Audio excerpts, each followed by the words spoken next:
of the LHTAKO DENE Nation. Just a couple of quick items. Our agenda states that we're meeting in the Fraser River Room. We're not. We're meeting in council chambers. And for those who do watch this, we are taking all of the COVID protocols. We wear masks outside of our little cubicles here. We just felt that last week's meeting and this week's meeting, the nature of the dialogue is such that we need to be in the room together. We've also invited some guests to join us for parts of the meeting. And so I just want to see who's currently on. So if we could have individuals identify themselves who are on our conference call. Mary Schuster. Jim Bradford. And Kyle is as well. And Kyle. Director Backmeyer, are you on? Was that Jim Glassford? Yep. CAO McLean? I'm here, sir. Great. And Tara? Yes, I'm here. Okay. Okay, and then the Cariboo Observer. Yes, I'm here. Thank you. Great, thank you. Anybody else I missed? Okay, thank you. Go ahead, Ms. Albers. I'm sorry, is Barb Backmeyer, Director Barb Backmeyer on there? Director Backmeyer? Not yet. Okay. So thank you. We, because we have people on the phone, I think it's important that once we get into the substance, particularly the airport and the landfill coming up, which is why we've invited our partners, the CRD, to join us, I think it will be important that we do identify ourselves as well and identify who's speaking. So with that in mind, I believe the agenda is as it is, correct? Okay.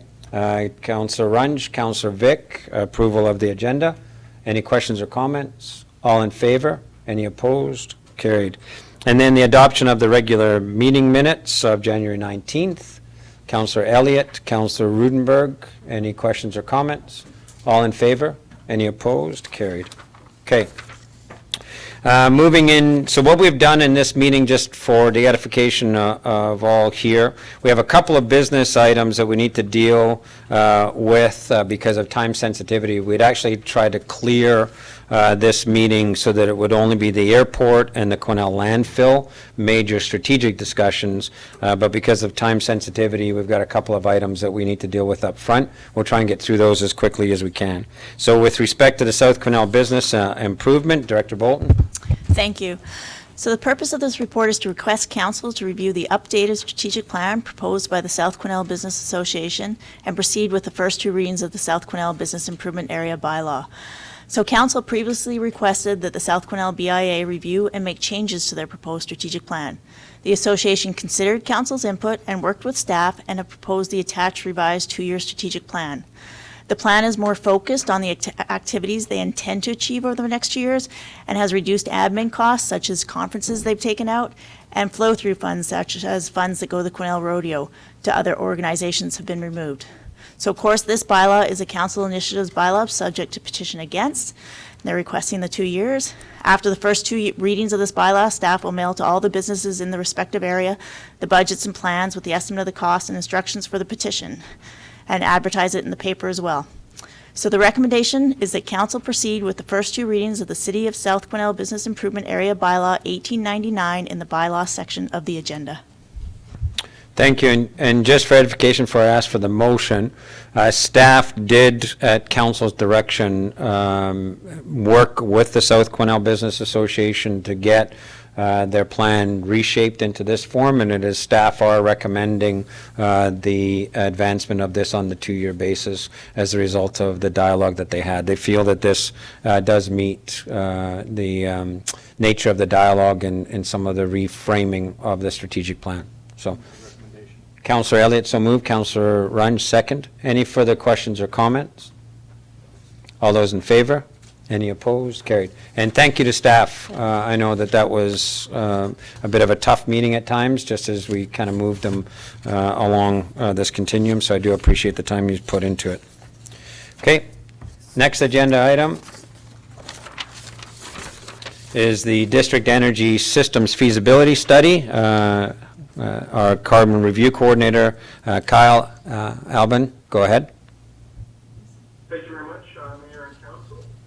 Tonight, Lacey and I are very happy to be speaking about delivering this opportunity once again to look into a city-owned district energy heating system. It's been one.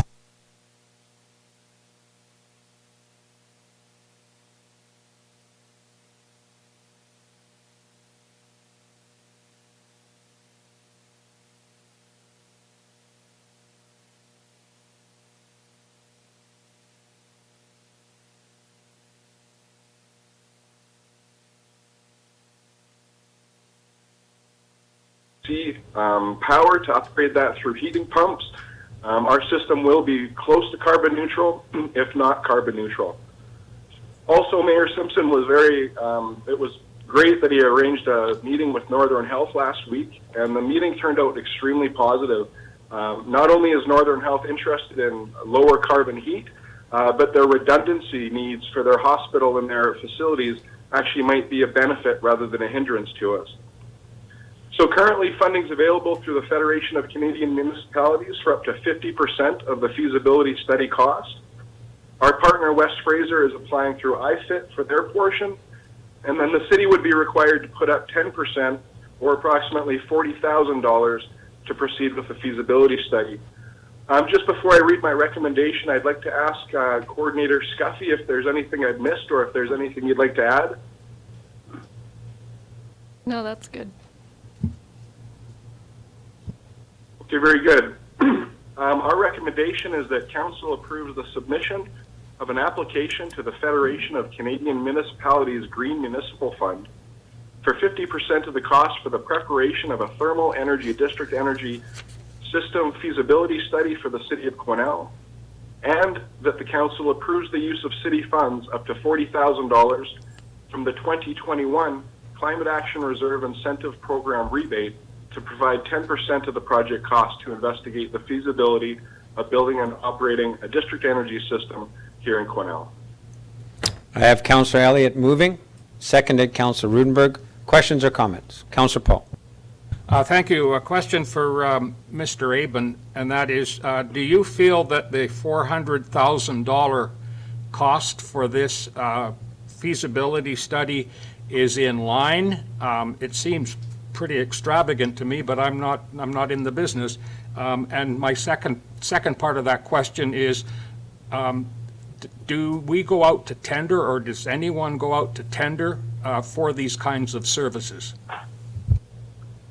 Yeah, thank you for your question, Councillor Paul. The cost of the feasibility study, it does seem a bit high, and I've gone back to the consultants, but what we've done is we've really wanted to do as fulsome of a report as we can, since this is the second time we've addressed district energy. And then as well, I do believe our partners, West Fraser, on their end, even if the outcome isn't favorable for district energy, they may be able to use some of that information for their internal uses as well.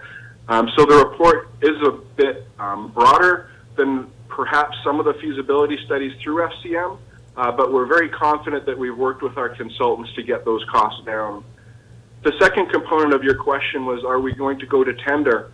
And that's an option that West Fraser decided that since the consultants have been working with us for a full year, since the consultants are known by West Fraser and have previous relationships, they've decided that they're the best consultants to move forward with the project for it.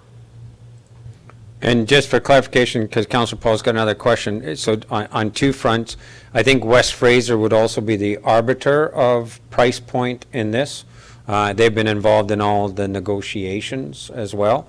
And then with respect to the kind of information West Fraser is going to have to make the consultant privy to, there has to be a basis of trust there as well, right? So I think if they've got a trust relationship with a pre-existing contractor, and I think, Kyle, just so that I'm clear, a lot of the work that's led up to this will also inform.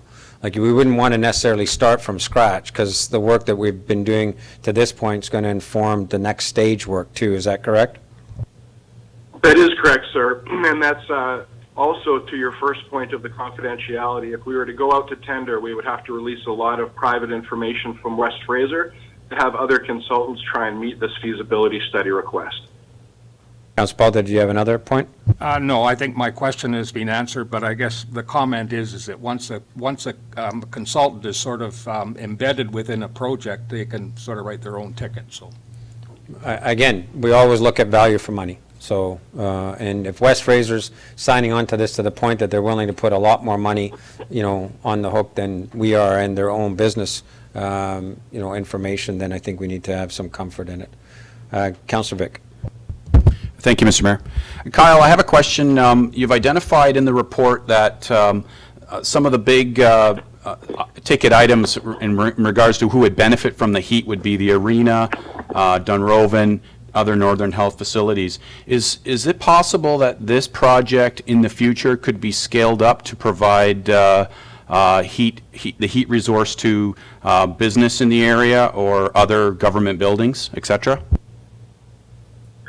Yeah, that's our hope, sir. Thanks for the question, Councillor Vic.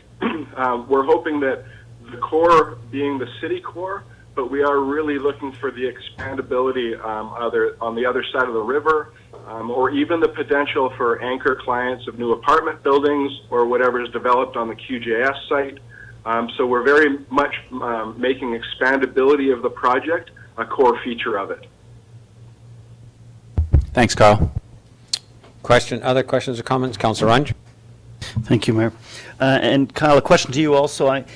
Just with the scope of this feasibility study, which really sounds quite amazing, is there also an opportunity to possibly, look at the landfill and, collecting some of the biogas at the same time? Like, it's fairly close to the pulp mill. I'm just wondering if that's in the scope, or is it just totally a separate item? Thank you. Yeah, thank you for the question, Councillor Runge. At this point, since we're focused on that waste heat, it would be a separate item. But just for you to know that we have been working with a renewable natural gas proponent looking to come into town, and they might have an opportunity for some of that organics at the landfill. But again, I know you speak about the landfill later, so I'll leave that for Ted. Thank you very much. Councilor Elliott? Thank you, Mr. Mayor. And thanks, Kyle and Lacey, for your support as well. Excellent report that really has a lot of information in this. It's extremely exciting that we're actually getting to this point now, as I've, been involved in some of the conversations before. And it was disappointing back in the time when there were challenges for Northern Health and others as far as the original concept went. But yeah, I couldn't be more excited about this. Having toured the facility in Prince George too, I think it's just a wonderful thing for the city. So good work, and let's keep it going forward. Thank you. Thank you for that feedback, Councillor Elliott. And Kyle, just before we let you off the hook, 2 points of explanation for council. Lacey, because Kyle's on a term contract funded by Federation of Canadian Municipalities grant, Lacey will be picking up a lot of the work that Kyle does that interacts with the forestry piece, and this is one of the big ones. Kyle, the other piece is maybe you could just let us know if we can get to the stage where the feasibility study indicates that this is a feasible project and it is worth investing in. What's the current kind of grant situation for the capital investments that may be needed to make this a reality? Yeah, currently the grants are very generous. Between Clean BC and the federal government, they have up to 73% of the total capital required for these type of projects. The consultants are also very keen that they think that last portion is also available in other pockets. So we're quite positive about funding if the feasibility study does come out positive, sir. Okay, thank you. Anything else on this? So thank you, Kyle. And I know I mispronounced your last name. I threw an L in there, so I appreciate you your forbearance there. And thank you, Lacey. Again, on the recommendation, we have the motion on the floor. All in favor? Any opposed? Carried. Thank you both. Thank you. Moving on to the next one, the airport lease. Thank you. The purpose of this report is to obtain council approval to enter into a 5-year agreement with Jerry and Barbara Van Halderen for the lease of approximately 5,600 square meters of land at the Quesnel Regional Airport, previously leased to Westside Logging Limited, and to grant the city's consent for the transfer of ownership of the hangar located on the lands. So the city entered into a 20-year agreement with Westside Logging in 2014 for the land. Westside Logging and CNC Wood Products went into receivership and were acquired by the Quesnel Investment Corporation, and their assets, including the hangar, transferred to them. Council approved the transfer of ownership of the hangar to Kismet Management Limited at its regular meeting on November 24th, 2020, you may recall. However, the offer to purchase was withdrawn before the sale could be completed. The Quesnel Investment Corporation has since received an offer to purchase the hangar from Jerry and Barbara Van Halderen, subject to the city granting its consent for the transfer of ownership and approval of a lease agreement with them. Jerry and Barbara Van Halderen have indicated that they plan to use the hangar to store aircraft, and they have a goal of establishing an air cargo operation there in the future. The agreement stipulates that use must comply with zoning for the property and be approved by the city. The terms of the agreement are largely consistent with the previous agreement between the city and Westside Logging, with two notable exceptions. The language with regard to assignment has been modified based on the advice of the city's lawyer and to satisfy the requirements of the financial institution providing financing for the purchase of the hangar.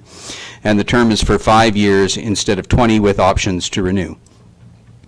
Now, one thing I should mention is that we've used Jerry's name as he's commonly known. His actual name is Gerardus, so the actual agreement and the motion will have to include the name Gerardus. So the recommendation is that council grant its consent for the transfer of ownership of the hangar previously owned by Westside Logging Limited and located on city-owned property at the Quesnel Regional Airport to Gerardus and Barbara Van Halderen, and that council enter into the attached 5-year lease with Gerardus and Barbara Van Halderen for the use of approximately 5,600 square meters of land at the Quesnel Regional Airport, and that the mayor and corporate administrator be authorized to execute such documentation as required to complete the agreement. Okay, on the recommendation, Councillor Vic, so moved. Seconder, Councillor Rudenberg. Questions or comments? Councillor Runch? Thank you. I'm just, question to Director Norburn.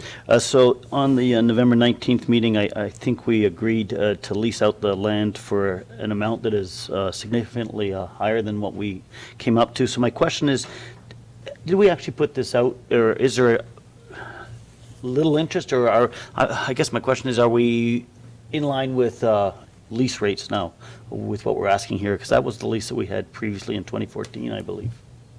And John is here, and John is here, the airport and transit supervisor, so he's done some work in comparing our lease rates, but we are internally consistent in what we charge for lease rates. The reason for the difference between the amount for the last lease and this lease is that it's for a smaller square footage or a smaller area. But I believe that our lease rates are consistent with what's charged at similar airports. I don't know if you have anything to add there, John. Okay, anything else on this? So on the recommendation, we have the motion before us. All in favor? Any opposed? That motion has carried. And then the final business, before we get into the strategic discussions, the City Hall office space lease. Director Norburn. Thank you. The purpose of this report is to obtain council approval to enter into a lease agreement with the Cariboo North MLA for the use of office space on the 4th floor of the City Hall building. The current Cariboo North MLA has had a lease since 2015 for a constituency office on the 4th floor of City Hall. The current lease expired December 31st, but has been extended on a month-to-month basis until January 31st, 2021. The proposed lease rate has been increased by 2% over the previous lease rate and is fixed for the full term of the agreement at $15.92 per square foot a year. The termination notice period, it says here, has increased from 3 months to 6 months. That's because there was some discussion going back and forth, not so much with the MLA, but with the province. We settled on 3 months, which is what it previously was and has been for a number of years. So you can disregard that reference to the 6 months. We've amended it to 3 months. as it was before, so no change there. No other significant changes have been made to the proposed lease. And the agreement is no longer under review by the financial services for the province. We've sort of gone through that process, so it's basically ready to go. The recommendation is that council enter into the attached 3-year and 10-month lease agreement with the MLA Cariboo North for the use of approximately 1,254 square feet of office space on the 4th floor of the City Hall building, subject to their not, well, we don't even have to say that anymore, so stop that. And that the mayor and corporate administrator be authorized to execute such documentation as required to complete the agreement. And just for clarification, so that Jeff doesn't sort of, his red glow there, this document we decided to bring forward because the negotiations were still going on. So it was framed the way that it's framed because we weren't sure that the province would close their side of the business. So it's not an error on Jeff's point that he didn't edit the document. It's just that we got it on the agenda in advance of the province closing the deal. So to be fair to you, Jeff, you know, because we always want to be fair to Jeff. On the recommendation, Councillor Runge so moved, Councillor Rudenberg second. Any questions or comments? Councillor Paul. Yeah, thank you, Mr. Mayor. On the last lease that we just discussed and voted on, there's a 2% escalation clause in each year. But on reading this particular lease document, it appears that there's a 2% uptick in the lease, but that remains constant throughout the 5-year term of the lease. Am I correct? That is correct. That is correct. What we have observed is that the lease rates that we have for tenants in this building have been increasing faster than lease rates elsewhere in the city. We actually, for the last term of the MLA's agreement, had a 0% increase and then kept it steady for the full term. So it's just because the lease rates for the tenants in this building were escalating faster than lease rates generally as the market would bear in the city. And that's been consistent, I think, with the ministry lease and with the radio station lease, that we've had very small increases or no increases in those leases for quite a number of years as a result of that. Councillor Paul. Just as supplemental to that, so why would we not simply modestly lower the monthly lease rate and then apply the 2% uptick each year? I guess that would be another approach. I mean, the approach that we're taking, I mean, the MLA is used to paying a certain amount, so lowering it certainly wasn't anything anybody was asking for. You know, we just thought that we would do an increase this time instead of capping it or freezing it where it was for another, 3 or 4 years, that a 2% increase was reasonable, but that we would freeze it for that period of time. Administratively, it's also easier for us to not have 2% increases or small increases each year, obviously, because then the amount is fixed for that full term. Okay, on the motion and before us, all those in favor? Any opposed? Carried. Okay, Council, we are about to embark on two, pretty significant strategic items. So I want to make some prefatory comments. It's also why we've invited our partners from the Cariboo Regional District, the Northern Directors, and the staff on as well, so that they can learn as we learn together. I think, Councillor Vic, we've got a full page of strategic discussions, right, coming up. So these are the first two of a page-long list of strategic discussions that we've got to get into. So I'm going to ask Council, because of some of the issues that we've had, when Council does longer and deeper work, sometimes the discrete decisions, when they start showing up in budgets or they start showing up, in reports, people lose track. They lose track of, yes, we gave direction to staff on this, or yes, we made this decision. We had an example during our capital budget about the fleet policy and the go-forward budget on that. That was a pre-decision by Council based on a long strategic discussion. So we're going to make changes in our operating budget and our capital budget to tag when something gets embedded in those, that we've made the decision outside and independent of the budget process, and it's just being reflected in the budget process, so we don't revisit those strategic discussions. Because it's easy for council, because sometimes we're in camera, sometimes we're out of camera, so you can't necessarily always go back on the public minutes to find discussions, because they're in the in-camera minutes. So I'm going to ask council, because these are very specific headings, to please make sure you organize your notes, organize your thought threads, etc., and track the decision processes that we make as we embark on these discussions. Because I think it'll stop a lot of the sense that somehow council is getting caught off guard because we've all of a sudden made this decision, etc., when it's a decision made as a result of 6 or 7 conversations we've had, but it's hard to track, okay?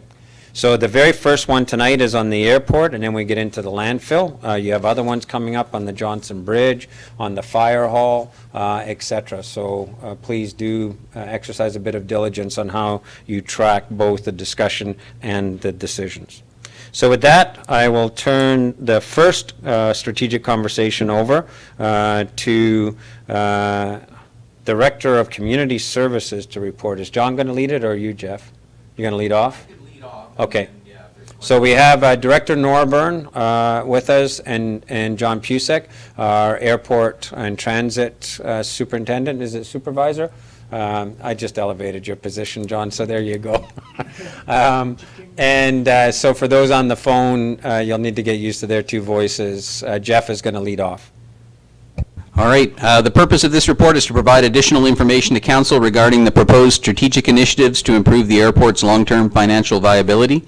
A report was presented to council at its regular meeting on December 1st, 2020, providing an overview of issues related to the management and operation of the Quesnel Regional Airport and proposing a number of strategic initiatives that staff plan to focus on in an effort to improve the long-term viability of the airport.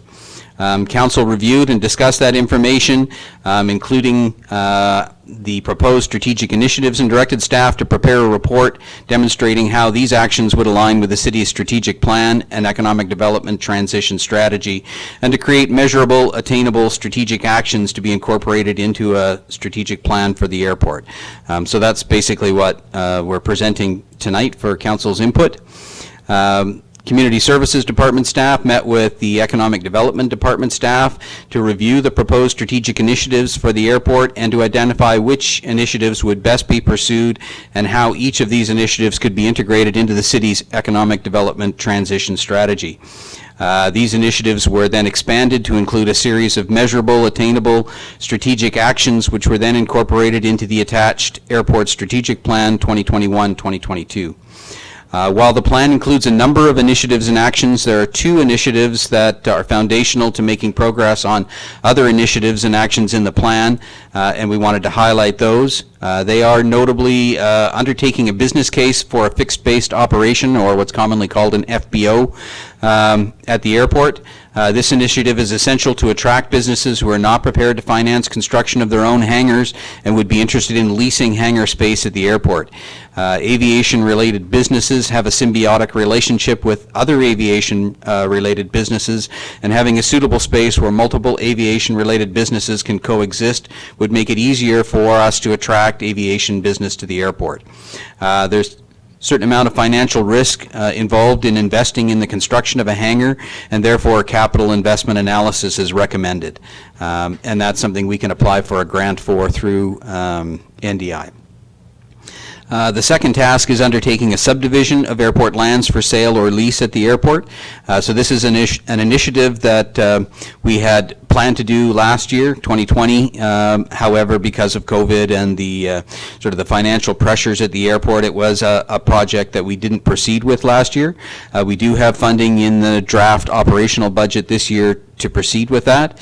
And this initiative is essential to attract developers who require financing for construction of hangars or other buildings, or for us to sell land at the airport. And then I think another sort of key strategic action that is worth making a special note of is a plan that we have to propose that we encourage commercial air carriers to provide flights in and out of Quesnel by waiving landing passenger fees with some conditions for a limited period of time due to COVID-19. And this strategic action would require a specific council resolution for staff to pursue. We've sort of noted in here and then in the plan where the airport strategic plan aligns with the city's economic development transition strategy. It ties into the areas of forestry, regional mining, business retention, expansion and attraction, and industrial land. In terms of financial impact, we have $20,000 that has been budgeted in the draft operating budget, which I understand has not yet come to council, but we do have that funding currently earmarked. It was planned for last year, so that we can proceed with that subdivision this year. But no funding has currently been included in the 2021 budget for the capital investment analysis for fixed-based operation at the airport. So in order to apply for that grant, we would need to provide 50% of the funding, which would be $10,000.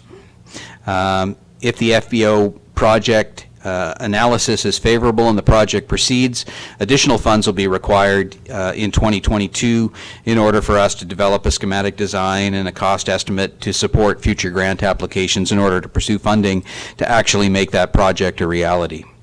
It's also worth noting that funding may be required for the implementation of marketing materials and advertising costs in 2022, and that there are grants that we can apply for that would cover 50% of those associated costs. So we have attached the airport strategic plan. Certainly anticipate that there would be questions of council about the plan, and as the mayor's noted, the supervisor of Airport and Transit is here tonight as well to answer a lot of the questions. Thank you, Jeff. Council, floor is open.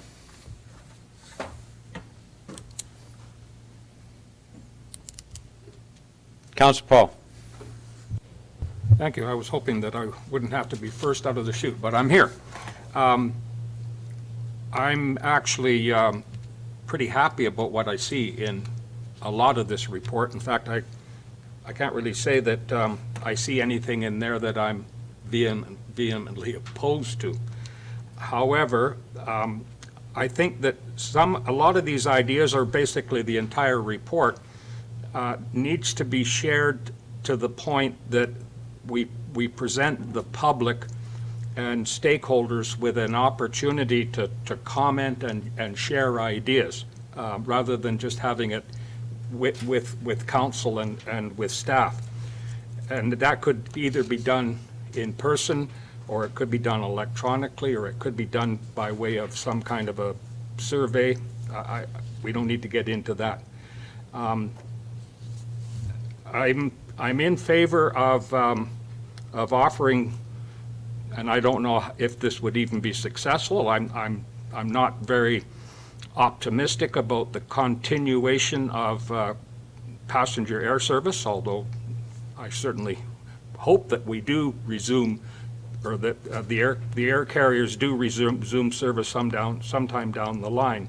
But I certainly would favor a specified time frame for an exemption for landing fees, in the hope that that might attract those carriers back. With regard to the leasing of hangar space, I would like us to think about the notion of actually getting a signed lease before we even get into the business of erecting a hangar, and I'd like to see us relax the building regulations so that stretched, there's a word, tensioned fabric hangars could be built at the airport. That way, if we do have a tenant that's looking for hangar space and they get into a lease agreement with us, and then maybe at the end of the 5-year lease, they're not going to renew, we would have the option of dismantling that hangar and putting it back on the market. So Those are just a couple of ideas, but again, at the end of the day, I think there's a lot of good stuff in here. Thank you, Councillor Paul. Councillor Vic? Thank you, Mr. Mayor. Jeff and John, I really appreciated reviewing this report, and I really appreciate that you have been able to synthesize the strategic plan into a few key nuggets for us to focus on, because it was a daunting list prior, and I think focus is a good thing here. So to my question, the FBO, which you're proposing, could be an option. I really like that concept because I think it could form a cluster, which could lead to more economic activity at the airport. My specific question is, are there examples in other communities where a construction of a hangar could be a partnership between private and government, in this case the municipal government, where the construction costs are borne by the private company, and then some sort of lease occurs, and then a sublease situation could occur where that hangar space is rented out to other tenants?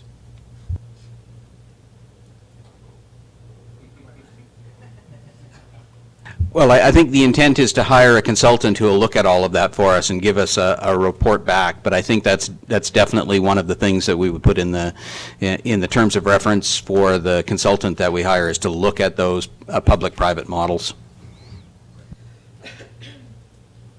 Okay, Councillor Rudenberg, and then Councillor Runge. Thank you. I'd say ditto to the way that this has been presented, because it's much easier to focus on what is important right now. So the piece around the landing and passenger fees, we know that the province and the feds are struggling on how to support the airline industry right now. And I think it's an eloquent solution and an opportunity for different levels of government to provide some sort of grant programs.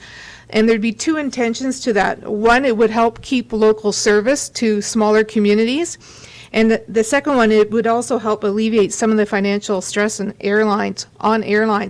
So I think there's an opportunity here to perhaps share this idea through resolutions at NCLG and UBCM, but I am really glad that we've come up with that here in Quesnel. So thank you for that. Councillor Runge. Thank you. So the report looks wonderful. Thank you. My question, I do have a question with regards to the strategic plan 4.4. So although I really like the idea of donating a surplus vehicle, I just want to make sure that we've done all the consideration that we need with regards to liabilities should something happen with someone who we maybe didn't do enough checking with or something, because they ask for it, and so just that we're covering our butts, I guess, on this. Yep, we'll definitely do that. Okay, I have myself on the list. Did you have? Okay, Councillor Elliott then? Yeah. Thank you very much, Mr. Mayor, and thanks so much for the hard work in trying to put together a plan on this important piece of infrastructure for the city. The FBO is an interesting idea moving forward. Without looking at a consultant or anything at this point in time, do we know what kind of a percentage might be available from NDI? Percentage for the funding and moving forward with this? It's probably been done in other communities. To do the planning work? Yeah. 50%. 50, that's in there. As far as this, the sale of land, I mean, it's kind of a moot point. I would prefer not to see us sell the land, but we've been trying forever to try and lease it out. So, I mean, we'll look for your guidance there and what you think is best for us moving forward. If you know, and then good luck with the rest of it. As far as trying to attract a flight school or helicopter operations, anything like that, I'm sure you've got your fingers in everything right now. I would love to see something like that moving forward. And not the least of trying to get in, you know, Central Mountain Air or somebody else that's going to continue on. But looking at the rest of the province, I can totally see the challenges there. I know that you're having continued conversations about charter flights and people flying up north and things like this. I don't know how you're going to be able to put it together with the challenges, like I say, that we've seen elsewhere, but yeah, good luck with everything. I really appreciate it, and I hope we can get some of this moving. Okay, thank you. So I do have myself on the list. For the Cariboo Regional District folks on the phone, one of the things that this doesn't pick up is the question that we had previous to council with respect to certification for scheduled flights. And I know that the Northern Rural Directors had, sent a correspondence. I haven't seen it yet, but apparently there's a desire for us to maintain that certification as much as possible. Assumed in here is we are maintaining that certification. And the direction council gave is that we will maintain that certification for as long as is reasonable.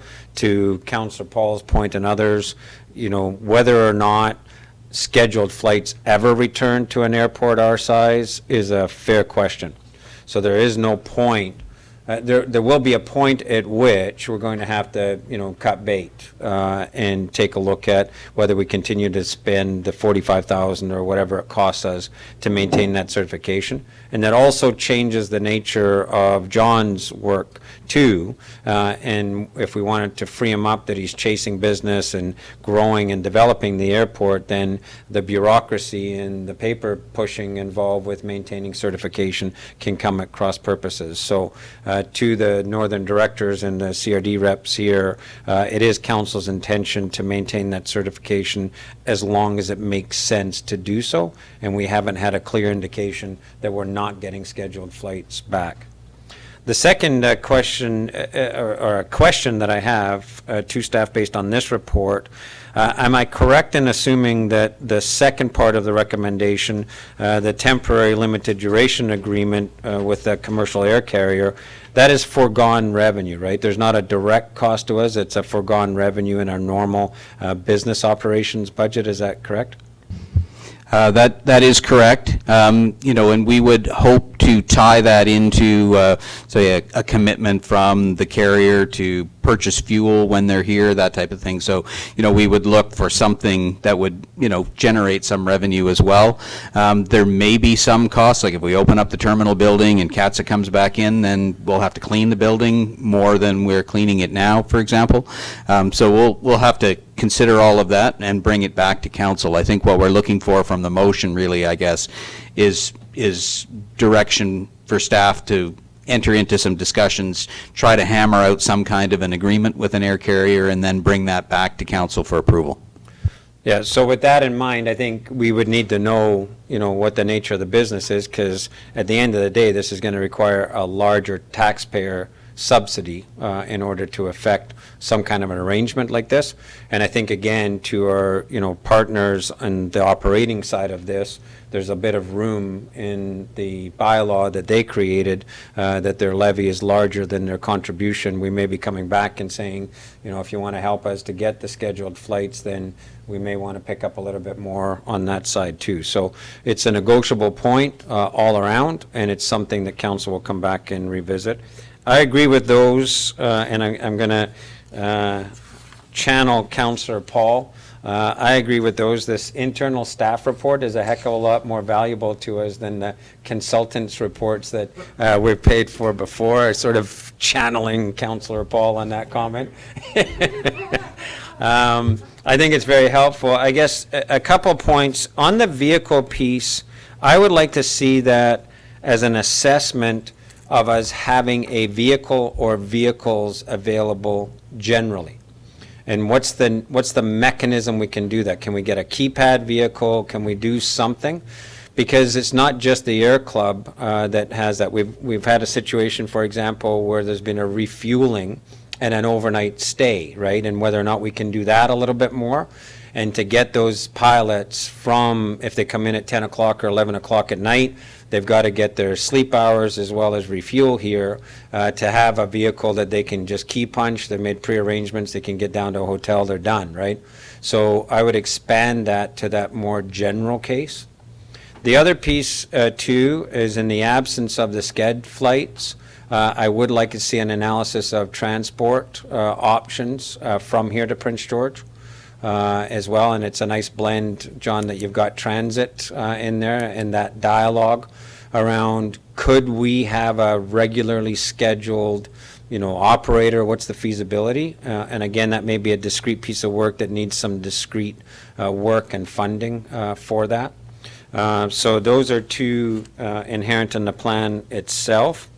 With respect to the financial impacts, I would suggest that in conjunction with the recommendation, that Councillor give direction to the Finance Committee to come up with funding either from council initiatives or from our residual COVID funds. So this should go back, it shouldn't be left hanging. It should go back to FSAC for a recommendation back to council as to how these are funded. And especially if we're going to do a little bit more work around a vehicle, or if we're going to do a little bit more work around some transit options for folks as well. So I would look to Jeff and John, if you guys can fine tune those parts, get something in front of us in terms of potential costs, and then the Finance Committee under Councillor Elliott's leadership, take a look at coming back to council on where those get funded from. I think that would be helpful. And I would include the marketing in that. My final comment, and again, Councillor Paul raises a very good point that I think is generic to all of these strategic discussions, and that is what's our communication strategy around them? How are we going to engage the public in a kind of an informed way? My concern from what I've seen from the public on the airport, it's just that we're a bunch of idiots. That's why we don't have scheduled flights, right? So there's that uninformed opinion there that somehow we've dropped the ball and we don't have scheduled flights because we've dropped the ball. So the real question is, how do you inform the opinion and then get meaningful feedback? And I think that's a communications challenge. So I think we should take that to our next communications meeting and use both the airport and the landfill as illustrative of how do we engage people in these strategic discussions, inform the dialogue, and get good feedback that then informs our decisions. So that we do that as a practice. Because I think it's critical. Councillor Paul is correct. It's critical that we somehow make sure that the public walks forward with us. If we end up with no scheduled flights, it would be nice that the public really understood why we ended up there and what we're doing. In the absence of that, I've had some discussions with folks when I say to them, yes, air ambulance will still be there, yes, the wildfire base will still be there, and charter flights are still coming in and out, and we've still got the opportunity to expand operations. The only thing you're losing is scheduled flights, and you're an hour from Prince George. For most of them, they go, that's not too bad, right? So getting the public there in a general case, I think, is important. That's my comments. Councillor Elliott again. Yeah, thank you, Mr. Mayor. And I'm glad to see that you're working with the Flying Club as well. And obviously, I mean, they're right there. But if you didn't receive a letter from them recently, then you got it already. Yeah. So I mean, they've got some great ideas. More importantly, they're on board with trying to help and do whatever's possible. So I'm glad that relationship is a positive one. Any other questions or comments on this? So on the recommendation, then, I'm going to add the third, and that the Finance Committee, based on revisions, the Finance Committee makes a recommendation to Council on where the additional financial resources come from, okay, as opposed to just leaving them hanging there. So if the mover and seconder, I believe, do we have a move? No, okay, so Councillor Elliott, so moved. Councillor Vic, second. Any further questions or comments on this one? Okay, all in favor? Any opposed? Carried. Thank you. Thanks, Amy, for helping out with John, and good work by staff on this. Okay, Ted, come on up to the hot seat. We get to meet you finally in a formal way. No. So just a note, Council, Ted, before you, can you turn yours off for a second? So the reason that we're having trouble with our mics is because we've got the mic on the speakerphone. And I guess really, we've got no presentations now coming from the speakerphone, so we could probably turn that mic off, couldn't we? Ted can do it, or Rhea, yeah. That'll resolve the problem. The problem we have is with that mic on, it doesn't allow two mics on in the horseshoe. That's why we're having that trouble with the mics here. Okay, so Ted, the floor is yours to lead us through your report and introduce yourself. Mayor Simpson, councilors, thanks for giving me the opportunity to, sure. Thanks for the opportunity to give you a bit of an update here. I'd just like to confirm that I don't have to read through the report summary. I can just go straight to the. Please don't. You go take us through the PowerPoint and the highlights. All right. Next slide, please. So I lived in Vancouver for 10 years. I didn't like it one bit, so I'm very happy to be in Quesnel. It's great here. Next slide. So sorry, I want to stop you there. I want to stop you there because we're actually experiencing this circumstance in a couple of different ways. So Ted moved here without a job, right? Correct. Yeah, and wanted to kind of some weird idea of living off the land and all that fun stuff. Well, I don't have the skills to live off the land, but off grid anyway. Yeah, off grid. That's right. And we created this position, and council remembers how we restructured and landfill fees and all that stuff. We created this position to try and get on top of this subject. And when we were going to bid it, we are so used to not having qualified people bid or apply for some of these jobs, et cetera. And we did go through a round, and it was kind of, whatever. And then in walks this guy who's already moved to town, didn't have a job, et cetera. And the excitement among staff of, oh my goodness. That's happening all the time now. I hear that from other employers where they're getting qualified people walking in and so on. And I think you're reflective of a dynamic that's going on in our community that I think is pretty cool. So we're glad to have you here. And I know you're on a steep learning curve. But Thanks, Mr. Mayor. Hopefully I can live up to it. Yeah, well, thank you for the work you've done so far. Anyway, I stole your thunder there. Go ahead. No, that's fine. Next slide, please. Okay, so you may remember in 2018, Sperling Hansen Associates was retained by the city to provide a strategic plan for the landfill and to make it more sustainable economically and environmentally. Sperling Hansen is the foremost landfill experts in the province, and they've been just invaluable. Throughout 2019, they produced a slew of reports about the landfill, and there's tons of good data there that we can use for a long time to come, so it's a really good reference. I'm just going to recap in the next couple of slides their 2019 summary report, which was published on the city website, and it's all public information. Next slide, please. So it broke down into 4 sections. The first is contract management. They suggested a number of changes to the contracts at the landfill in order to get better control of the site and give us more flexibility for the future as the strategy evolves. We might have to, make changes. So that gives us more flexibility there. The second area is material diversion, zero waste. This is obviously very important to the sustainability of the landfill because the more material that we can keep out of it, the longer it will last. And also, of course, we don't want to be just burying materials that have a secondary use or can be recycled, et cetera. Next slide, please. Third area was safety and the environment.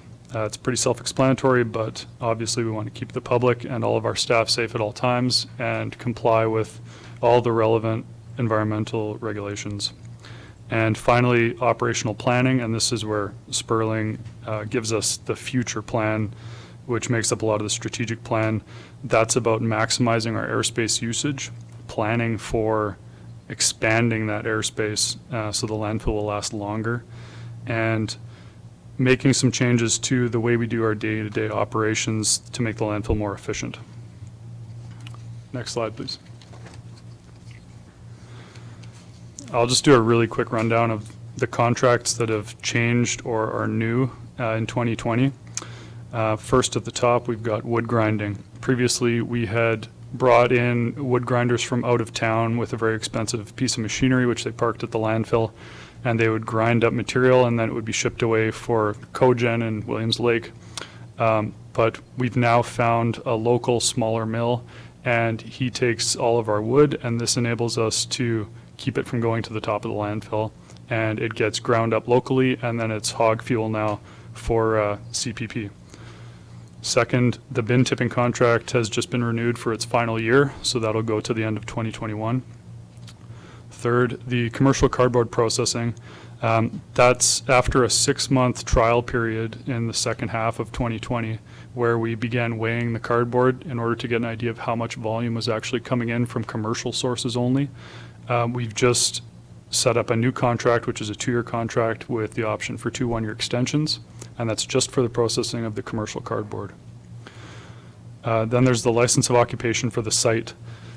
This was recommended by Sperling Hansen in order to make sure that we had proper liability and indemnity from any contractors who are using the site for their operations, making sure they have vehicle insurance, that all their employees will follow certain rules, and it also gives us the power to remove materials from site if the contractor isn't moving them around the way we want them to. For example, there's large stockpiles of metal on the site, which, because of coronavirus and the change with the commercial waste bins, it's been a very busy year, but we now have the power that if stockpiles of contractor material aren't removed from site, we can just have them removed. So that's all in a contract now, which is good. And that'll be a yearly renewal. And they also pay us a fee for the use of the site. Second to last, there's the reuse building. This contract was renewed for, it's now a 2-year, sorry, it wasn't renewed. This is a brand new contract. And it's a 2-year contract with extensions. And that's just for the operation and maintenance of the building. The contractor assumes all of the utility bills and everything else. And finally, the Recycle BC Depot, the responsibility for oversight of that was transferred to the CRD because they manage all of our satellite depots. So it was just seen to be a bit more of a streamlined solution. And most of the material going to the RBC Depot is from CRD residents because of the curbside collection in town. Next slide, please. So moving on to diversion. We'll start off with concrete, rock, and asphalt. We used to use a method of construction at the landfill which involved building cells out of more solid materials and then packing the garbage into those cells. But at the advice of Sperling Hansen, that's no longer the state of the art in landfill construction. The goal is to get the highest waste to cover ratio as possible. You want to fill it mostly with garbage and then just have a small amount of dirt to keep things covered. So any concrete now that comes to site, or rock or asphalt, that's all stockpiled. And you can see a little picture here. We're stockpiling it off in a corner, and that material, the concrete, will be used for the construction of the perimeter berm. So we're saving a bit of material that we'll have to truck in anyway, and it's keeping it out of the landfill. Just with the demolition of QJS, we diverted 7 million kilograms of concrete rubble from that school. It took them 4 months, and there were 341 loads with a truck that had an 80-yard bin on the back. So there's a huge amount of concrete there, and the great part is that the contractor brought in their own grinder to break that up into 6-inch chunks, and now we can use loaders to move it around site really easily, and it'll help with construction of the berm because some of the slabs that come in, you can only pick up one piece at a time because they're so huge and bulky. Next slide, please. For wood waste, we had a system with our 3 green bins down in the recycle area, and we're continuing on with that because it makes it easier to enforce good diversion and to make sure that the wood stays clean. Cleanliness of wood waste is a huge issue for a lot of grinders and sites because it's so easy to get contamination and things that will damage grinders. We are now discouraging the dumping of wood at the crest of the landfill. And the reason is that, as I mentioned, in previous years we had brought in a commercial grinder and they would bring their piece of equipment up to the top of the landfill and then grind things up. But they were finding that some of the wood was so dirty with so much contamination, pieces of metal, garbage, that they would just refuse to chip a large pile of it. And then we ended up landfilling a lot of that in the past because there was nothing else to do with it.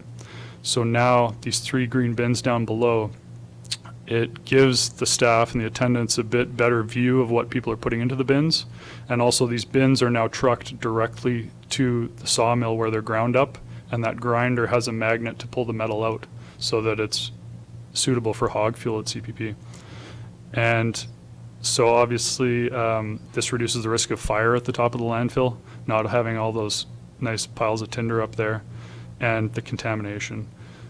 From April through December, I don't have data before April because I don't have the receipts.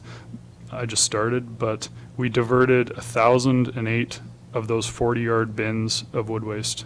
So those bins, the weight varies because it's not very dense, but probably 1 to 2 million kilograms of wood. Next slide, please. Commercial cardboard. We used to have a cardboard drop-off in our recycling area that was very popular because residents don't like to fold up their cardboard to fit into the slots at the RBC depot. And we moved the cardboard drop-off inside of the scale in order to get better control of that material. The tonnage of commercial cardboard has to be recorded so that the city can negotiate its contract with whoever's processing that material. In the province, unfortunately, commercial recyclables aren't currently covered by the Recycle BC program, and that's something that a lot of municipalities and businesses are lobbying for. And Recycle BC sent out their plan, their strategic plan, and I sent them comments on that to that effect, that we'd like to see commercial materials included in their program, because right now the city pays for the processing of that commercial material.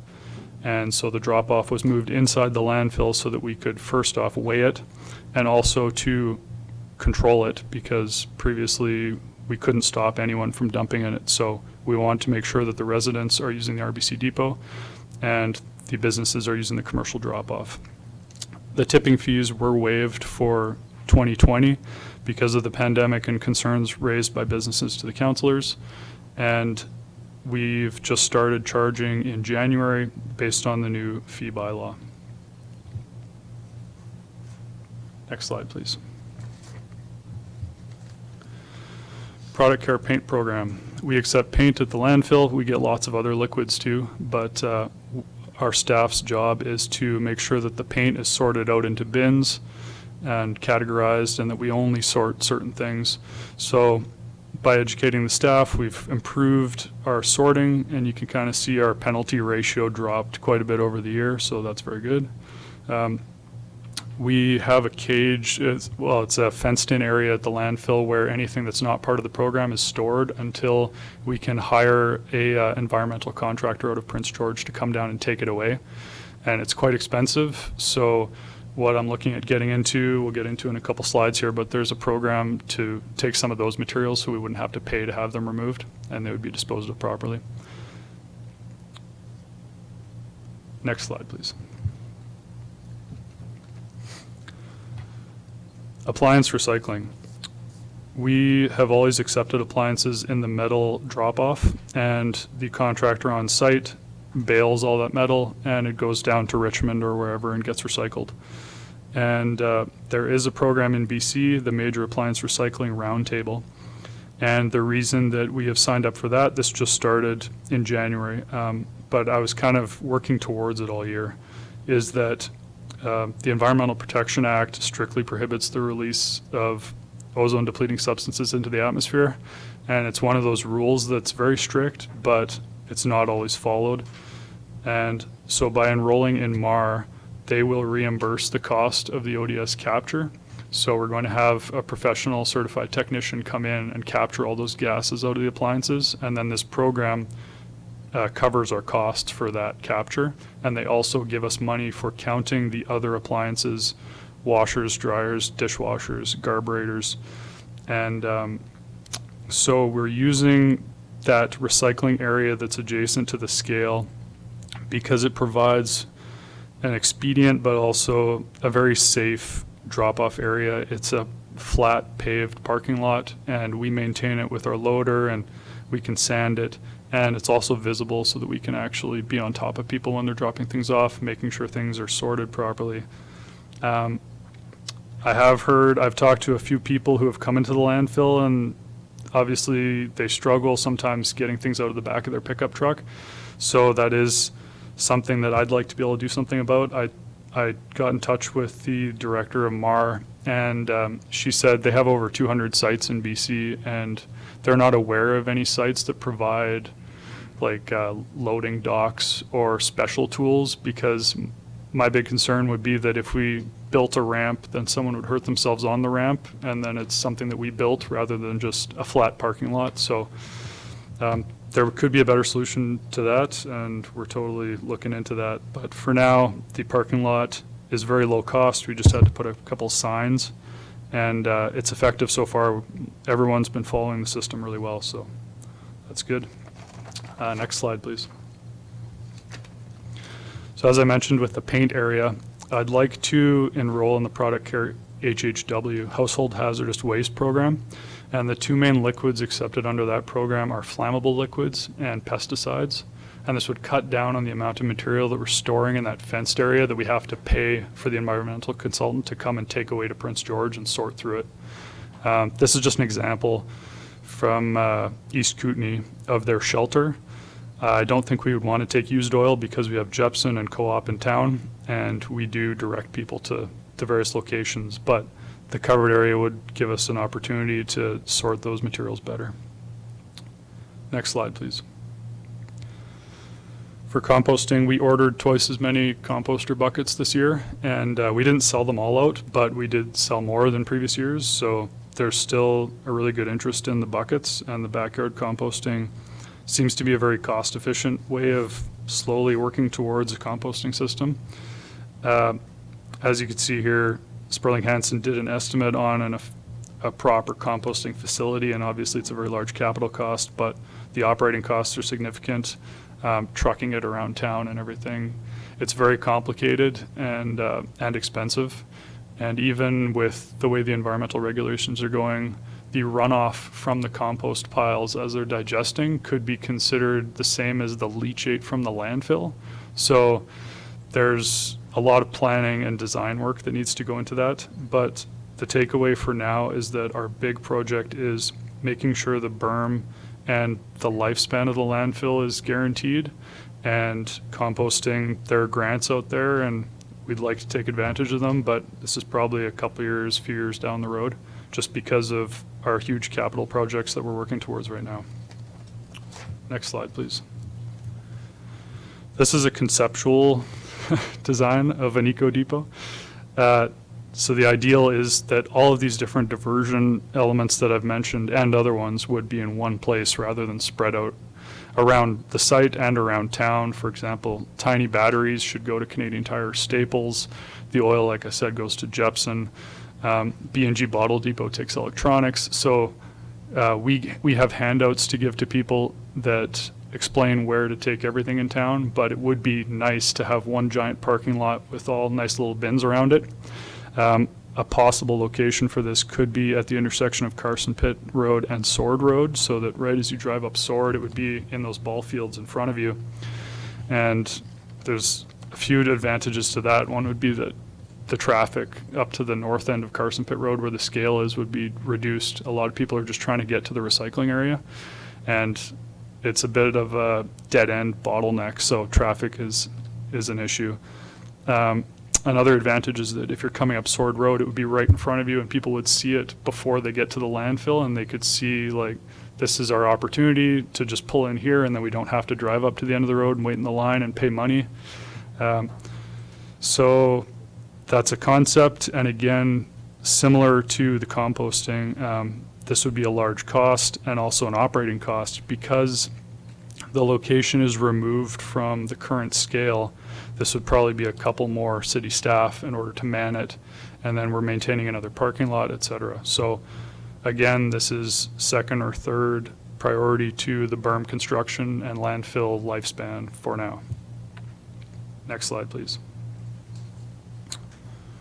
Moving on to safety and the environment. Sperling Hansen advised that we take a look at a few different environmental areas to make sure that we're staying on top of the regulations and doing everything we can to minimize the impact of the landfill, and also just to know exactly what's happening, because once things are underground, it's very tricky to know what's really going on. We had an assessment previously that indicated that the level of landfill gas generated by the landfill was high enough to trigger a regulatory threshold that would require us to build landfill gas capture, and that's very expensive. And so Sperling Hansen did a secondary assessment that actually showed, with a more detailed analysis, that we're below the threshold. And communication with the original engineers who did the first report everyone agreed essentially that we're still under the threshold, and so the Ministry of the Environment has confirmed that. And this is good because, again, it doesn't get in the way of our major capital projects that are coming up, because this would be a large cost. One thing that's not mentioned in here is that I've asked for a bit of money set aside just in case for future landfill gas flaring, and just about the natural gas collection and biogas. The problem with our landfill is that it's too small for that to be practical. It's about an order of magnitude smaller than is typical for natural gas or biogas collection in order to sell it back to the market. So we would have to pipe Fortis to the landfill just to mix in with a little bit of landfill gas and then take it out again. So the scale isn't quite there, but we may require a candlestick flare in the future, and that can be installed afterwards by drilling down into the landfill. So that is an option that we're keeping on the table, and it's not nearly as expensive as installing a series of pipes and an active collection system. The flare is a simpler solution that will get us partway there. Next slide, please. Sperling Hansen also recommended, for the safety of staff and the public, to have detectors on the site.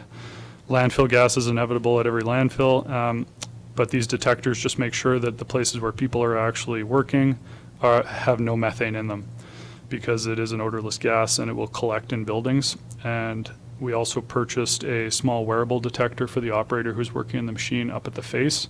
And this also checks for carbon monoxide and hydrogen sulfide. These are tested every 6 months and calibrated yearly. Next slide, please. Along the western property line of the landfill site, we installed 12 new soil vapor probes in 9 locations. It's just a pipe that goes into the ground, and then we vacuum the air out of the pipe in order to measure how much landfill gas is in the ground at that point. The 3 nested locations in red, it just means that there's a shallow pipe and a deeper pipe, so you can check the landfill gas levels at different elevations, because we do have gravel and clay at different layers.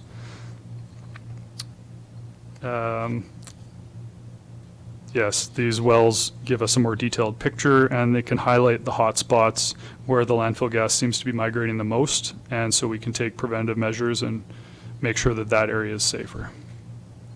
Next slide, please. The scalehouse porch is just something quick that I kind of sketched up because I noticed that the attendants didn't have access directly to the scale deck, and it was a bit of a safety issue, because to make sure that the deck is salted in the winter, and also to talk to drivers sometimes who have their window up where they don't hear the microphone, this little porch just lets them walk straight out of the door and then get to the scale deck on an even level. So that's just, it helps with communication with the public, educating them, and seeing what's actually in a load in a vehicle. Next slide, please. The operational planning. Our fill plan currently, we've been filling across the south slope of the landfill, and that's to make up a previous slope which was too shallow. The ideal exterior slope for a landfill is 3:1, so we're building up that south slope to a steeper angle to maximize our airspace usage. In 2020, we landfilled 16.5 million kilograms of waste, and our operational certificate is for 25 million, so we've got lots of room there. Once this south slope has been built up, we'll start doing strips of waste across the landfill at the top, and that top plateau that you see right now, that can accommodate 2 more 10-foot lifts on top of it before it gets too tight for vehicles to maneuver around. And without the berm project, just with our existing footprint, the landfill lifespan is out until approximately 2040. So the berm is designed to extend beyond that. Next slide, please. In this picture, the berm is just to the left of the red blob there. The berm is those series of straight lines north-south, and it just acts as a dike to retain this large volume of garbage because the angle of repose of garbage is not as steep as the angle that you can get on that concrete material. So it raises up the toe of the slope and you get a larger volume underneath it. The budget for the engineering design, which will take place this year, is $200,000. I don't think we'll spend that much. And then hopefully tendering can take place at the end of this year with construction to begin next year. In this photo, that's just the first phase of the berm that we would construct, and then it would continue on south following those lines, and the red blob, the garbage would continue along south in step with it. So as we build the berm south, we continue to fill in beside the berm. With that plan, if that berm extends to the south end of our existing operational area and wraps around the south side of the landfill, that would extend the lifespan to 2060.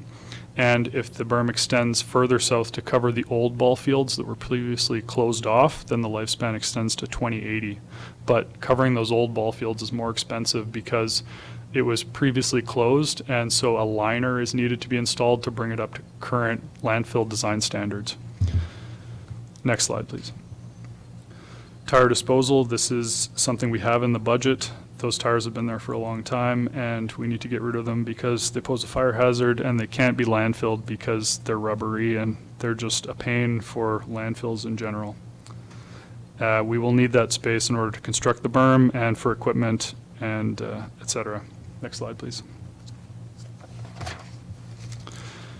Finally, I understand that we have money in the budget for a dedicated wheel loader for the landfill. This is really important because of public works operations sometimes require that if there's large snowfall, et cetera, then some equipment can be pulled off. But if we have a dedicated loader, that will allow us to do everything in the list here. And it's a great asset for the site. We have a second operator now, so we can have a full-time equipment operator on our loader and a full-time equipment operator on the compactor. And that's required in order to meet the regulations such as daily cover. That's something we're working towards, and you really need to be able to pack all the material and then cover it with the loader to have a properly operating landfill. So this is a pretty basic thing that's very important. So we appreciate that it's in the budget, and we'll make really good use of it. Our loader's always running, so that's excellent. Next slide, please. And any questions that you might have? Thanks for waiting until the end so that I could power through those. Yeah, what's that machine we're looking at? That's the first question. The wheel loader? The red. Oh, thing. this machine here? I have no idea. It just looked cool as your final slide. That's correct. Okay, the floor is open, and again, feel free to comment. Ted's embedded some prioritization, the reuse, the composting, et cetera. Part of this dialogue is derivative of Sperling Hansen's discussions, a previous discussion we've had, but council can weigh in on what we want to see as we move this whole initiative forward, right? So comments, questions, bouquets, be gentle with him. It's his first time in front of us, though. Councillor Vic and then Councillor Elliott. Thank you, Mr. Mayor. Ted, this is a great report. I really enjoyed it. I curled up with it last night, and it was great reading. So thank you. And I might need to get a life, you're right. And I was getting texts from him as well, so. True story, yeah. So Ted, I got several questions. Some of them are comments, but I'll just go through my list, and if I might have a couple questions on each one. The first one, I guess I'll start with the last part of your presentation, was the tire removal. Is there an opportunity to, much like you have a company come in and take the wood waste and chip it off-site, is there any value in these tires in a chipped form for a local contractor to turn the chipped tires into something that could be monetized? I don't know of anything locally. The plan is most of our budget is to hire a contractor just to handle them. And then the idea is that they'll be organized and stacked in a way that Tire Stewardship BC will accept. So they are going to a stewardship program that will recycle them. It's just the fashion they're in right now in a huge heap, they won't pick them up. So we need to do this sorting.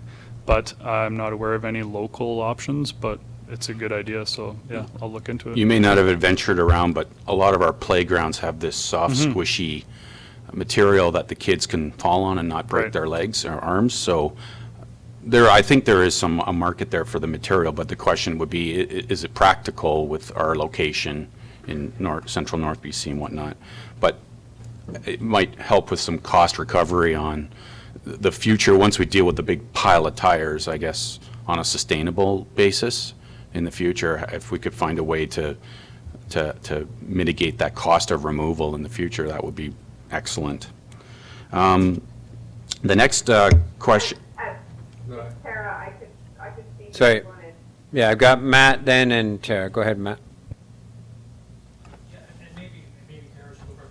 Say that this existing pile at the landfill that Ted's talking about has been there for a long, long time.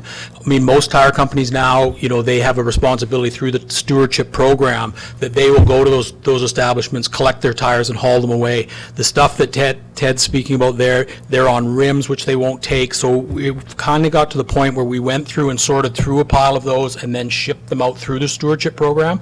But this is sort of the stuff that's left over. It's a large pile that it's cheaper just to get it out of there and get someone else to deal with the rims and all that stuff. So it's been there for a long time. Sorry, Tara. Tara, go ahead.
Thank you. And that's only question number one from Sorry. Councillor I can Vic, so- pause and someone else No, can it's go. all good, it's all good. So the second question is regarding composting, which the efforts we're making with providing home composters, I think, is phenomenal. I think the diversion is probably growing. We're preventing more from coming in. Regarding the tremendous capital cost in having on-site composting, and then the ongoing $420K proposed operating costs, does this number reflect the opportunities in selling some of that compost and marketing it somehow? Is that number reflected in this number, or is that just, I don't know, what happens to the compost once it's created? This was a pretty ballpark number that was provided in the larger scheme of one of the reports, so there weren't details on exactly how that all breaks down. I think they were estimating it purely based on the size of Quesnel and an estimate of how much waste we produce, what percentage of that would be organic. So for them, it was just a statistics, and they didn't go into so much detail as to show how that facility would run. This is just a numbers game for them based on the size of the landfill, I believe. So it's theoretical that with having an in. Sorry,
On there, sorry, thank you.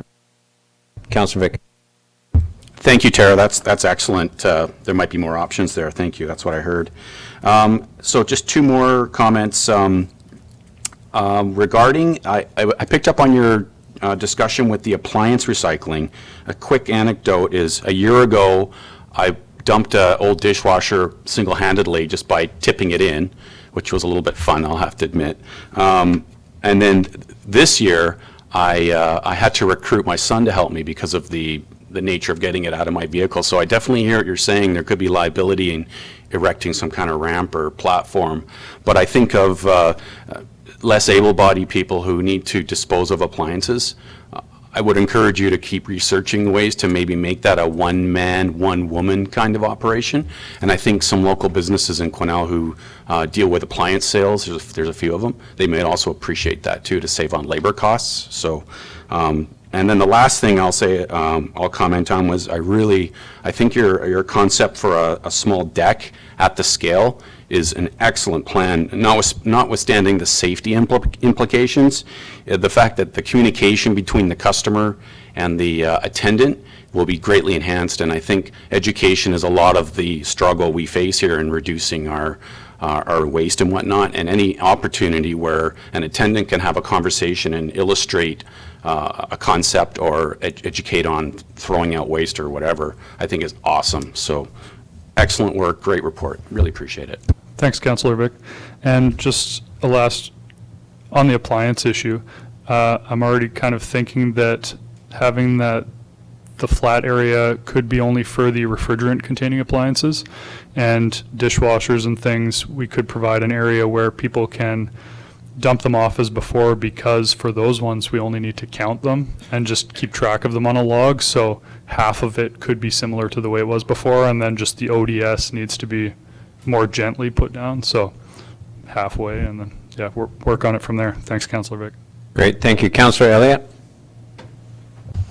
I have no further questions, as Councillor Vic has covered them all off. No. This is a great report, Ted, and welcome on board. But the report doesn't do it all justice. Having you convey all the different intricacies about everything involved is invaluable. So thank you very much. It's nice to hear these things. So I too did not know why the appliances had to separate, and I think I'm one of those people that has fired an ozone-containing appliance into that drop-off as well. But yeah, to Councillor Vic's point, if there's any way that we can, make it easier for some of the businesses, I think that would be appreciated. But above all, we have to be very concerned about our liabilities as well. As far as the composting, I'm disappointed to see the cost, the operating cost, and just to get it off the ground. And it's informative, and thank you, Tara, for jumping in too, that it hasn't been a moneymaker or a real driver in the north. And with my very limited, non-existent understanding of the composting in a massive scale, one thing I can tell you is that in the Sunshine Coast Regional District, where I lived before this, it was quite lucrative. We called it black gold, and you couldn't get it often. You had to get there early in the season, or it just was unavailable. And to me, it just looked like a big loader moving it around. So, like I said, I don't know, though. The scale as the porch, as mentioned, I think that's just genius. And just for clarity, once the berm is completed, what was the extension? The landfill would run out of space in 2040 with no upgrades.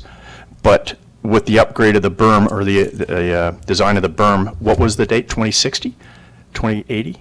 On our current operational certificate footprint that we are certified for, it would be 2060. And if the berm continues even further over the old ball diamonds that have been closed as a landfill, then it would be 2080. Okay, yeah. Awesome. Thank you very much, and once again, welcome aboard. Thanks, Councillor Elliott. I have Councillor Rudenberg and then Councillor Paul. Thank you. It's nice to meet you, Ted.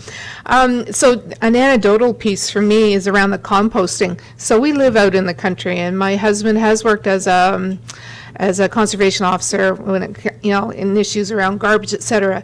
So he was quite hesitant to have a compost bin in our place, because we do live out in the country, and we've had bears and whatever come through.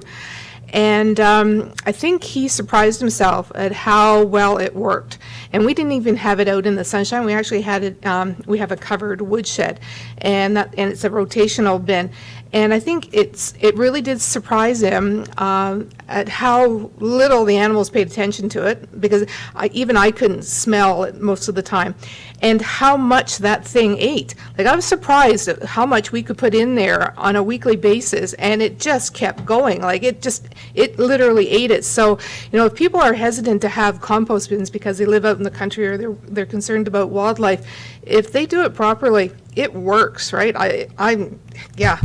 My husband, who was a naysayer, would be able to attest to that.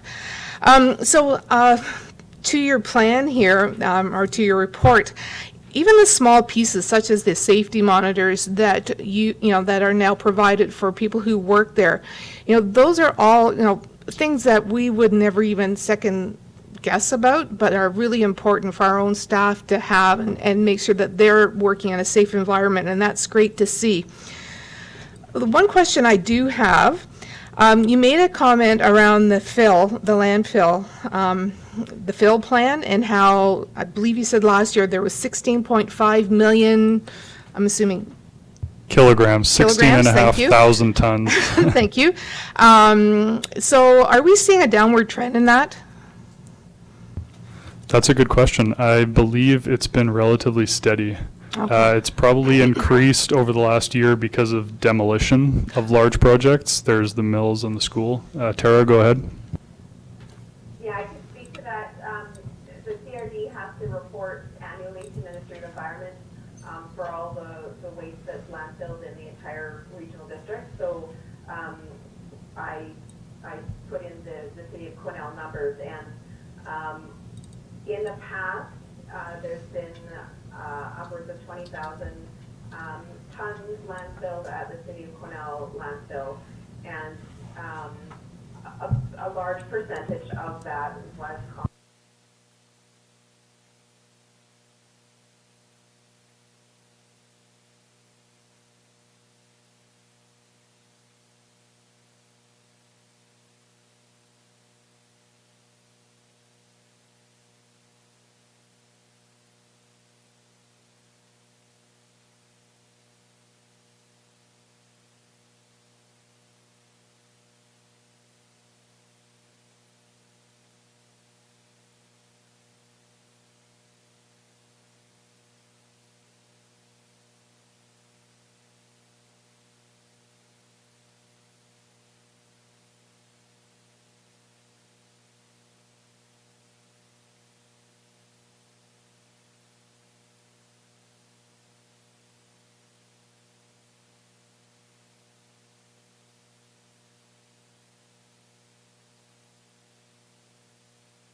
Well, thank you very much for that, because I know that, again, in our household, we've made it a very concerted effort to be better at our recycling. You know, we have bins that are built, and, you know, we have our cans and our glasses and all that stuff.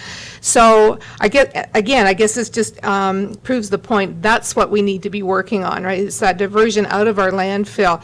If the actual landfill isn't changing that much, even after you take out your concrete, then that other piece around how we divert other stuff out of there becomes more and more important for us. So it just reinforces that fact. Thank you. Thanks, Councillor. And- Go ahead, Ted. Oh, thank you. Just to add to that, I'm hoping to put together an educational mailer this year that we would send out, and to provide people with more of those diversion options. A lot of them aren't aware. We tell a lot of people that come through the scale, you know, it's all on the website, or we'll give them a handout, and sometimes it's the first time they've seen that information. So, yeah, getting the word out there is important. So we'll work on that. Thank you. Councillor Paul? Thank you for your report, Ted. You've made an excellent first impression. I got one question for you, and I don't usually get hung up on acronyms, but ODS? Ozone depleting substances. So they used to be CFCs, chlorofluorocarbons. I was just testing you. I knew that. No, I'm just kidding. But I do have a question, and that is, at one point or towards the end of your presentation, you were discussing landfill life expectancy projections over time based on different scenarios. Are those projections based on current volumes, or do they take into account the fact that we're slowly moving towards zero waste? The numbers I've provided are with no organics diversion. If we can get composting rolling and better diversion of wood waste, et cetera, then some of those numbers can be pushed even further out. So for example, 2080 could become 2089, 2090 with organics diversion. So 2060 and 2080 are the dates with our current waste profile. Okay, I don't have anybody on the speakers list, so a couple of things from me, Ted.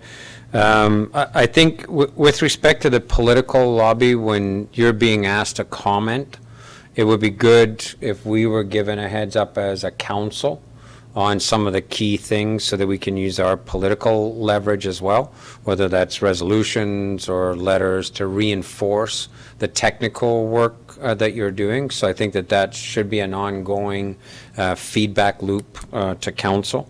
You know, some of the issues around cardboard, for example, some of the issues around the, you know, appliances and, you know, can we do that differently and so on. So keep us informed of that.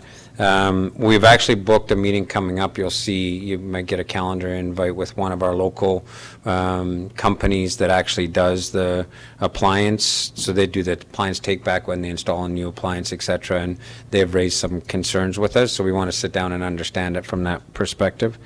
The other piece, I think, is the question, and I will go to the city manager and Director Thomas, of trying to figure out how we take the key initiatives, you know, the composting, the single reuse site, the biogas, et cetera, and start looking at through the lens of shovel-ready projects.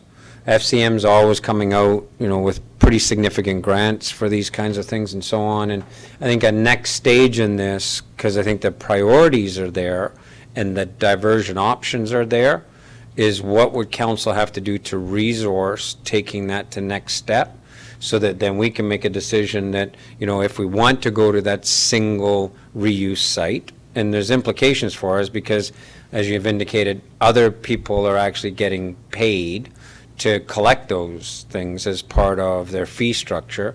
But for lots of communities, they went, yeah, but that just doesn't make sense from a collection diversion perspective, so they do these single collection sites. How do we get to a point that we actually have a game plan that we can start looking for grant funding and so on for? So I think taking the priorities in here, which in our budget, definitely in terms of decision-making, is the berm and the expansion of the landfill. So that's a decision made by council.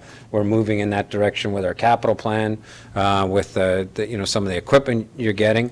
But take those other ones and come back to us with a game plan for how do we move it to next stage. City manager? Thank you, Mr. Mayor. And as council is aware, often there are research grants for various topics, and maybe if we put these on a list and know that we need to do more research around some of these in particular, then we can actually be targeting some of those research grants. Often we don't go after them because the dollars are fairly small, but clearly, if you know, we need more homework on some of these topics. So I'll specifically mention that to our grant writers to start looking at these topics. Yeah, no, I think it would be worthwhile, because at the end of the day, and it's what I want to come to Director Bolton, you know, whatever the numbers are of the out year for the filling up of this landfill, the two strategies basically we're working on, one is expand the landfill footprint in situ as much as possible. Then the other is a diversion of materials to expand the life of the landfill because less is going into it. I think we need a better understanding as a council what the financial implications of that are for us from the landfill liability and the reserve that we have to accrue. Like if we can make some investments to push that liability out further to, you know, the next turn of the century, what does that do in terms of being able to utilize our money today to do some of these diversion strategies or expansion strategies? So that's another area I think council needs to understand a bit better, because we may balk on the front end at a $500,000 or a $600,000 investment, but the reality is it may accrue immediate savings in landfill liability that we have to put aside that doesn't do us anything, right? It just sits there parked because we're not doing a good job of managing the landfill. So that yin and that yang around, you know, that I think is important. The other piece, going back to the earlier conversation we had around the airport, and because you mentioned a mailer or something going out, I would agree but contest with Councillor Rudenberg's comment that diversion's a thing. It's not. We got to stop buying crap. So, you know, it's our consumption that's the thing, not diversion. Diversion is, you know, the Hail Mary full of grace, asking for forgiveness, part of the 3 R's. So we've talked about, as a council, engaging our community in the think about what you're buying. You know, reduce the junk you buy, because if you go to a landfill on any given day, you'll see stuff that's not even single use. It's stuff that's come home for a Halloween party, or stuff that's come home for Easter, or it's, you know, stuff for Christmas or whatever, that's basically been put on a box, ripped up and thrown in the garbage. And you know, a large proportion of our landfill is filled with stuff that people could have probably thought twice about buying in the first place. So I think we need to get our communications folks involved in making sure we have a very strong consumer-oriented part to the mailer, because diversion is secondary, not buying stuff you don't need is primary, and make sure we put that right flavor on it. So, and then, yeah, I think the landfill, yep, that's all the points that I had there. Again, I agree with council. This is great for us, and it's great to have, you know, a dedicated piece. I think, Matt, you're not rolling over in bed at night thinking about the landfill anymore, right? No, and I was just going to say, back to your point about, you know, sort of where do we go, and sort of the other options out there and grants and things like that. The first step was really hiring a person like Ted, and I think that was the thing when, you know, when we were looking at after in Public Works off the side of our desk, there were committees and stuff we didn't know about, and I think even Tara spoke about it with the concrete and all that, the diversion of that.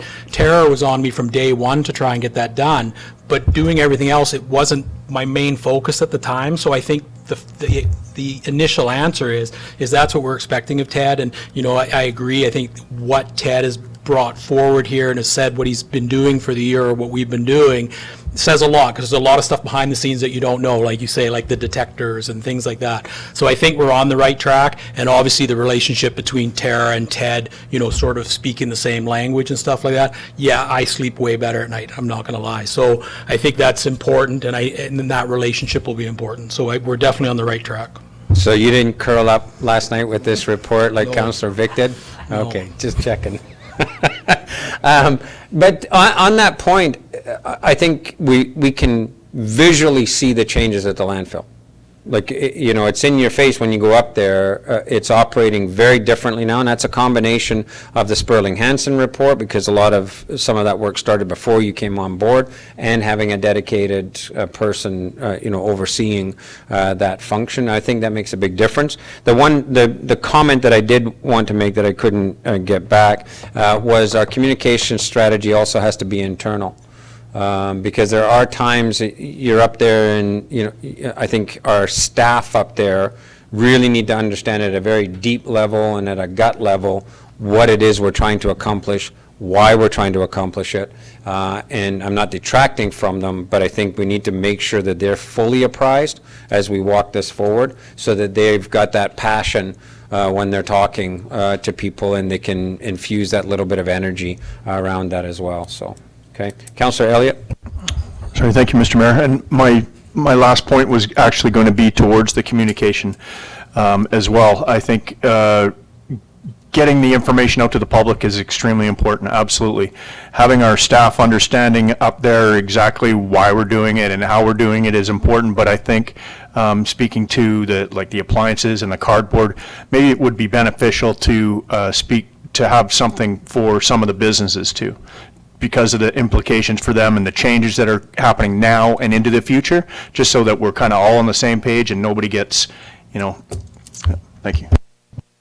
Yeah, and I think the discussion that we're going to have coming up will help with that, to Councillor Elliott's point, because, you know, our businesses, especially downtown core businesses, they lost commercial garbage, so they had to enter into new contracts with that, Price Plus. Now they're having to, you know, have Price Plus on commercial cardboard, and now for those in the, you know, the business of handling appliances, they've got associated costs with manhandling that. So I think, you know, that idea of maybe engaging with a couple of businesses, trying to understand where they're at, and then targeted communications, right? Councillor Paul, I have you on my list again. Yeah, thank you. Got one more burning question, and that is, what's the story with that vehicle? Is that our latest garbage compactor? I believe that's some sort of snow machine that came out of the hills, and they brought it on a trailer just to get a weight for it because they needed to license it or something like that. So it didn't drive up Carson Pit Road in that state, don't worry. If I'm not mistaken, that would have had skis on the front of it to get people up to the top of the mountains. Any other questions or comments at this juncture? Okay, so next stage on this is, as we saw with the airport, this is an iterative process. So next stage on this, I think starting with FSAC, would be the discussion of what happens with our landfill liability, if we can stretch to those out years so that we've got a sense of the kind of scope of investment dollars there and what that balance is.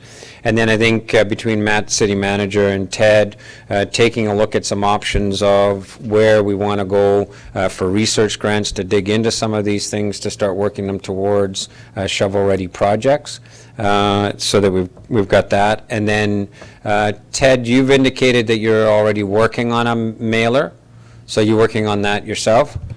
I'm not drafting it yet, but we just, it's in the plan for this year. Sometime in the spring, summer, I'd like to get one out. Okay, so once we sort of get that targeted, and I think then we can sit down and have a specific meeting around the kind of the overarching messaging in that as well, and make sure it's a nice tight piece going out to folks, okay? So good. Those are the key kind of outcomes that I've got. Council should know, and I pointed it out during our capital, again, it's one of these things that these have implications.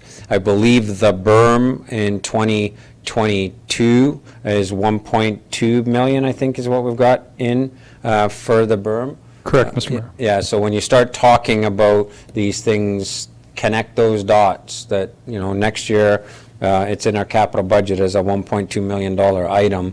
Here's the reason why, and this is the benefits that it gets for us. So, okay. With that, any other comments or questions? Okay, so there's no recommendations on this. Again, thank you, Ted. Well done. So now you got to live up to all these expectations that you've now created for us. So, thanks. Thank Good you, Mayor job. Simpson. Thank you, councilors. Sorry if I didn't observe any formalities. No, actually, we got. If you were here before, you'd have to do through the chair and all that stuff. We got rid of all of that so we can have a more informal dialogue. So you did well. Okay, and the folks on the phone, we won't be offended if you hang up while we finish our regular business here, and thanks for joining us. Thank you. Thanks, Deb. Good night. Okay, so moving down, no SIP. The one correspondence item that we were going to bring forward, but we'll just leave it to Jeff and John, and that's the note from the Flying Club, because they knew that we were doing some work on the airport piece, but I think we'll just do that internally and make sure that they do get a response. So then with respect to bylaws, South Quesnel Business Improvement Area Bylaw, first and second readings. Second, Councillor Vic, Councillor Runge, any further questions or comments on that? All in favor? Any opposed? Carried. And then the multi-unit housing incentives bylaw, final adoption. Councillor Rudenberg, Councillor Runge, all in favor? Any opposed? Carried. No changes to upcoming meeting schedule. I would note, and again, remind me of the date, we are going to be having a special open budget discussion, and that is February the 10th, starting at 6 p.m. and that's outside of our regular scheduled council meetings. That will be, we've booked about an hour and a half or so, but it's an opportunity for council to weigh in on the operating budget before it comes to council at a regular meeting for a decision. No changes to committee appointments. Any announcements or future events? Seeing none, any gallery questions? Seeing none, I would invite a motion to adjourn. Councillor Runge, so moved. Councillor Goulet, second. All in favor? Any opposed? Carried. Thank you, everybody. That was a